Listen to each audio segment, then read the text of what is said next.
99% of people are not willing to do what it takes to make their dreams come true. The Marines have a saying, everybody wants to go to heaven, but nobody wants to die. The center of bringing any dream into fruition is self-discipline.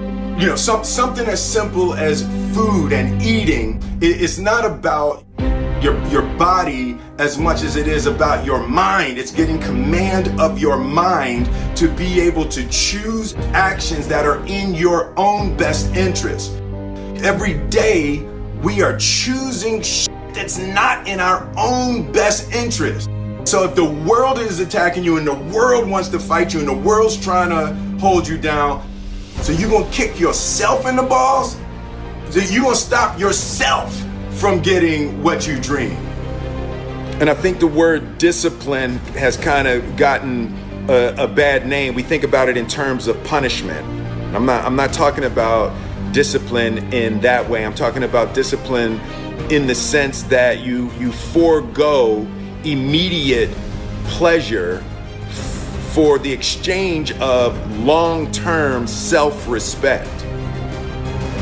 I believe that self-discipline is the definition of self-love. That when you say that you love yourself, that means that you have behavior towards yourself that is loving. Self-discipline is the center of all material success. You cannot win the war against the world if you can't win the war against your own mind.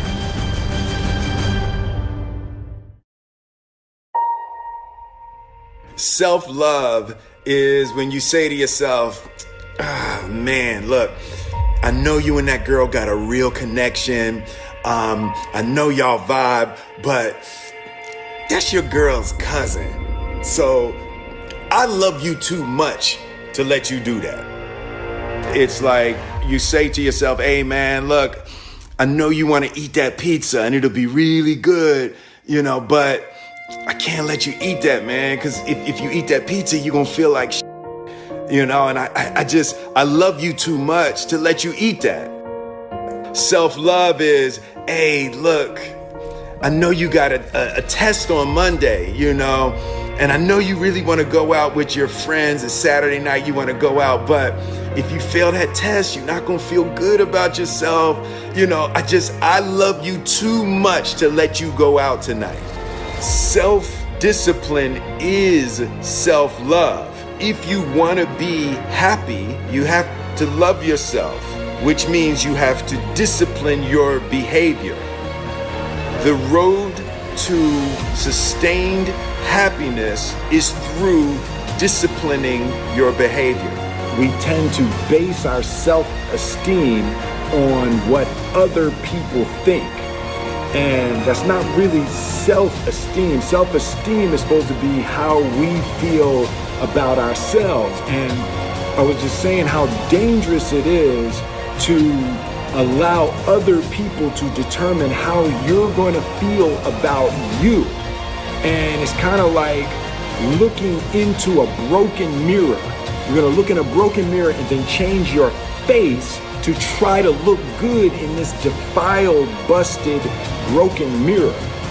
And it just, other people's opinions is a really way to determine how we feel about ourselves.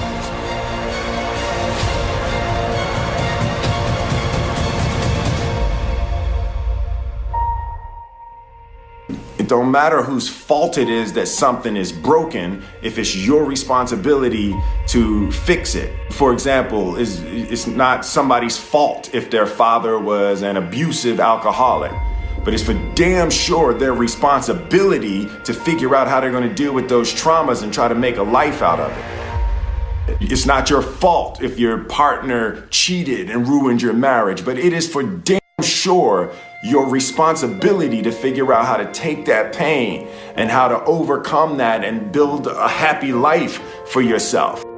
Fault and responsibility do not go together. It sucks, but they don't. When something is somebody's fault, We want them to suffer. We want them punished. We want them to pay. And we want it to be their responsibility to fix it. But that's not how it works, especially when it's your heart.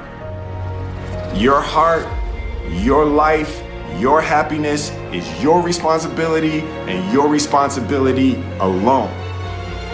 As long as we're pointing the finger and stuck in whose fault something is, we're jammed and trapped into victim mode. When you're in victim mode, you are stuck in suffering. The road to power is in taking responsibility. Your heart, your life, your happiness is your responsibility and your responsibility alone. You can make a person smile, you can make a person feel good, you can make a person laugh, but whether or not a person is happy is deeply and totally and utterly out of your control. The prerequisite for spending time with any person is that they nourish and inspire you. They feed your flame. Look at your last 5 text messages. Are those people feeding your flames or dousing your fire? Put your phone down for just a second and look around. Look to the people around you. Are those people throwing logs on your fire or are they pissing on it?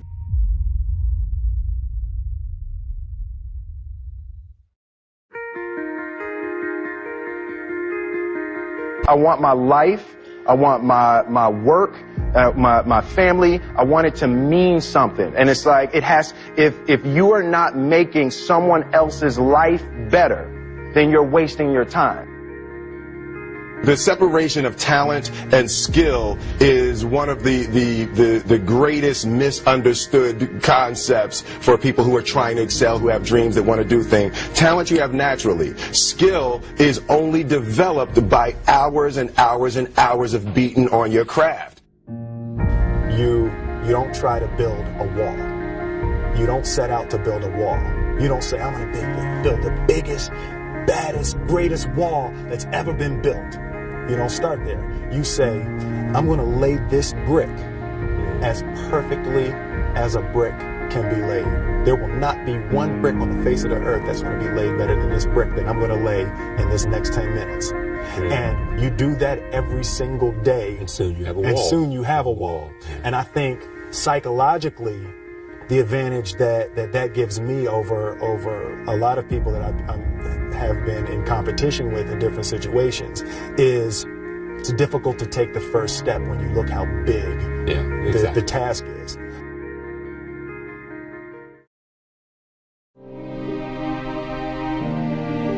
The definition of who I am is very clear to me, and it also redefines who I want to be.